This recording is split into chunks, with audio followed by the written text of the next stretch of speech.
2020년 2월 19일 구글의 지주회사인 알파벳은 차세대 친환경 풍력 발전 방식으로 주목받던 마카니 에너지 연 프로젝트를 중단한다고 발표했습니다. 마카니 에너지 연 프로젝트에서는 풍력 발전기가 달린 연을 고도 300m가량의 상공에 띄워 전력을 생산하는 방식을 연구하고 있었습니다. 에너지 연을 이용한 풍력 발전은 기존 풍력 발전처럼 친환경적이면서 기존 풍력 발전의 큰 문제점으로 지적된 장소의 제약을 극복할 수 있는 방법으로 주목받았습니다. 하지만 구글 측에서는 에너지 연이 여러 가지 이유로 경제성에 문제가 있다고 판단하고 프로젝트를 중단한 것입니다. 마카니 에너지 연은 미래형 풍력의 주요 모델 중 하나로 주목받았던 터라 실망스러운 소식입니다.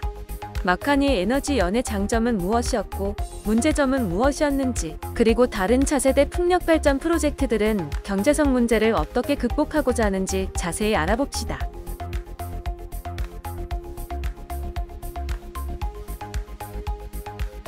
풍력 발전은 바람을 통해 풍력 발전기의 날개를 회전시켜 전기를 생산하는 발전 방식입니다. 풍력 발전은 친환경 발전 방식으로 주목받고 있는데 바람의 에너지를 이용하기 때문에 연료가 따로 들지 않고 지구온난화의 주범인 이산화탄소를 발생시키지 않기 때문입니다. 그런데 이와 같은 장점들이 있는데도 불구하고 풍력 발전은 화력 발전이나 원자력 발전에 비해 널리 쓰이지 않고 있습니다. 풍력 발전이 가능하려면 바람이 충분히 강하고 오래 부는 장소에 발전기를 설치해야 하는데 그런 장소를 찾기가 쉽지 않기 때문입니다. 게다가 지형상의 문제로 발전소를 세우기 어려운 경우도 많습니다. 그래서 이런 제약들을 극복하기 위해 다양한 방식의 풍력 발전 방식들이 개발되고 있는데 풍력 발전 전문 벤처기업인 마카니 파워에서 진행하던 마카니 에너지 연 프로젝트도 그중 하나입니다. 마카니 파워에서는 설립 초기인 2006년부터 발전기를 탑재한 에너지 연을 띄워서 상공에 부는 바람을 이용한 기술을 개발하고 있습니다. 에너지 연은 탄소 섬유 소재로 만들어진 경비행기인데 총 8개의 프로펠러를 탑재하고 있습니다. 에너지 연이 고도 300m 상공에서 비행을 할 때 풍력에 의해 이 프로펠러들이 빠르게 돌면서 전기 에너지가 생산되는 방식입니다. 에너지 연은 지상의 기지와 기다란 선으로 연결되어 있어 비행하면서 선이 감겼다 풀렸다를 반복하며 전기 에너지가 지상으로 전달됩니다. 에너지 연은 상공에서 원형으로 회전하는데 이는 발전의 효율을 높이기 위해서입니다. 연에 달려있는 센서들이 바깥 상황에 대한 정보를 연 내부에 있는 컴퓨터로 보내고 컴퓨터에서 그 정보를 이용해 연이 적절한 방식으로 비행할 수 있도록 합니다. 이와 같이 상공에 에너지 연을 띄워 풍력 발전을 하는 데에는 두 가지 장점이 있습니다. 먼저, 고도가 높아질수록 더욱 강한 바람이 부는 데다가 에너지 연이 계속 움직이기 때문에 프로펠러에 가해지는 바람의 세기가 매우 강해집니다. 풍력 발전의 효율은 바람 세기의 세제곱에 비례하기 때문에 다른 조건이 같다면 지상에서보다 상공에서 전기 에너지가 훨씬 많이 생산됩니다. 프로펠러에 가해지는 바람의 세기가 지상보다 2배 강해지면 전기 에너지는 무려 8배나 많이 생산되는 셈입니다.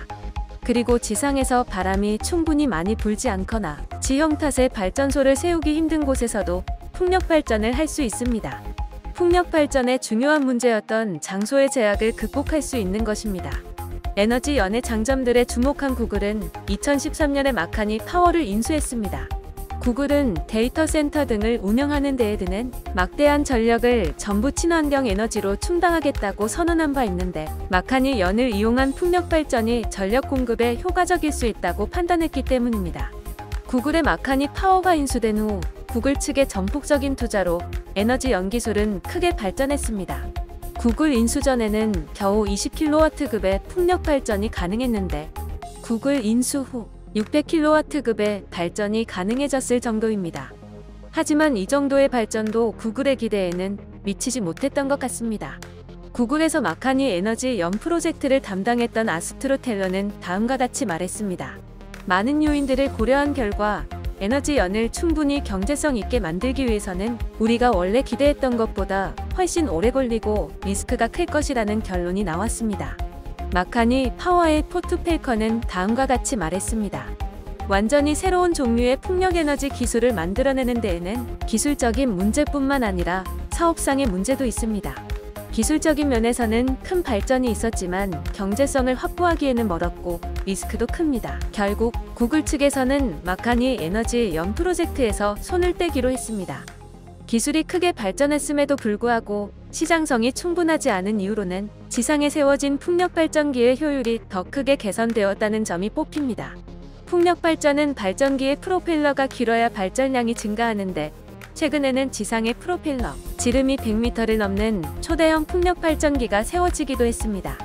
반면 상공에 띄워야 하는 에너지연은 현재로서는 일정 크기 이상의 프로펠러를 달기 힘듭니다.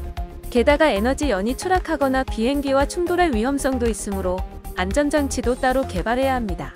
구글에서는 이런 이유로 근시일 내에 에너지연을 상용화하는 것이 어렵다고 판단했습니다. 구글의 투자 중단은 에너지연이 친환경, 차세대 발전 동력이 되어줄 것이라고 기대한 사람들에게는 아쉬운 소식이 아닐 수가 없습니다. 하지만 구글에서 투자를 그만두었다고 해서 마카니 에너지 연 프로젝트 자체가 중단된 것은 아닙니다. 마카니 파워는 네덜란드의 석유 회사인 로열 더치 쉘과 새로운 파트너십을 체결했습니다. 로열 더치 쉘은 2050년까지 탄소 배출량을 절반으로 줄이는 것을 목표로 태양광이나 풍력 등을 이용한 청정 에너지 사업에 주목하고 있습니다. 현재 로열 더치 쉘에서는 마카니 에너지 연 프로젝트를 지속할 수 있는 방안을 찾고 있다고 합니다. 또한 마카니 파워와 마찬가지로 상공 풍력 발전 기술을 개발하고 있는 네덜란드 델프트 공과대학이나 이탈리아의 기업 카이트젠에서도 여러 가지 해결법을 내놓고 있습니다. 델프트 공과대학에서는 선 하나에 수십 개의 에너지연을 잇는 방식을 제안했습니다. 델프트 공과대학 연구진들은 이런 방식이 기존 풍력 발전의 효율을 훨씬 뛰어넘을 것으로 예측했습니다. 이와 비슷하게 카이트젠에서는 마치 회전 목마처럼 수십 개의 에너지연을 지름 3km의 거대한 원통에 매달아 고도 800m 상공에 띄우는 방식을 검토하고 있습니다. 카이트젠은 이런 방식을 실현시키면 상공 풍력 발전이 환경오염의 주범으로 손꼽히는 화력 발전보다 훨씬 경제성 있게 될 것이라고 기대하고 있습니다.